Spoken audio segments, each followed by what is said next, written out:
be summarizing effective writing assessment and instruction for young English language learners. And this particular article was written by Melissa M. Schultz. In many schools at this present time, there's an influx of English language learners entering into public schools, and as of 2009, it was 4.5 million students, or almost 10% of the total public school population.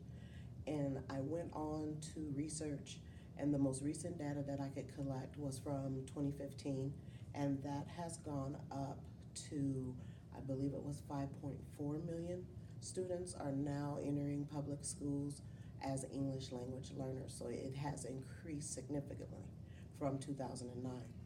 Because of the No Child Left Behind Act that was implemented in 2000 and also 2002, these students are required, or the district is required, to give these students instruction in reading, writing, speaking, and listening. So those things need to be sure that they are implemented into their education as well. And that's K through 12. English language learners come to teachers with a vast array of education. Some are pre-literate, some have had schooling in their native language, and teachers are ill-equipped for working with these students. So it's important that teachers have professional development and they are aware of their students' needs. English language learners have typically been known not to perform as high as native students. So that's another area where teachers need to make sure that they are receiving professional development, that they are talking to other teachers, and making sure that their students are ready for academic learning. Another important part that the article talked about was for teachers to make sure that they know their students personally, they know their cultural background, they know information about their language, so they are able to help those students meet them, give them the respect that they're looking for with the education that they already have, their knowledge of their language and of their cultures. We have to remember that when the students come to us, they're not homogeneous, that they are on different levels, and just because you have several Spanish-speaking students in your classroom doesn't mean that they have the same cultural beliefs. So very important that you know your students. Also, it's very important to focus on what your students do know, not on what they cannot do.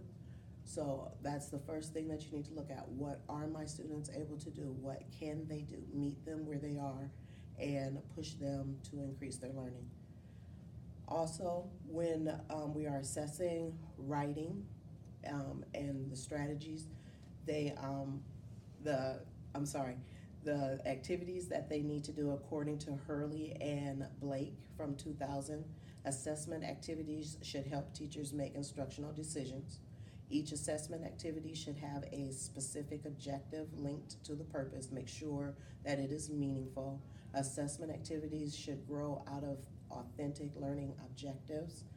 And assessment strategies should help teachers find out what students know again and what they can do, not what they cannot do. Appropriate assessment for English language learners is based on their backgrounds. We need to make sure that they know, so here are some fundamental questions. Can I assess English language learners in my own classroom? Can I get help from a school liaison or translator who speaks the student's native language or languages? What specific aspects of writing am I going to assess? In order to answer such important questions, teachers will need to learn more about their students' prior schooling and their backgrounds. Some other important things are teacher expectations. Make sure that you're meeting them where they need to be, and also that you are challenging them, not making the lesson less rigorous because you think that the students won't be able to do it. Overall, what I took away from this article was to make sure that you know your students, make sure that you are assessing their writing skills that they do have, make sure that you give them several opportunities to increase their writing, make sure that you are conferencing with these students, make sure that they have language experience, shared writing, interactive writing, and independent writing. Most of all, make sure that you are there to assist that student to achieve their writing goals. Thank you.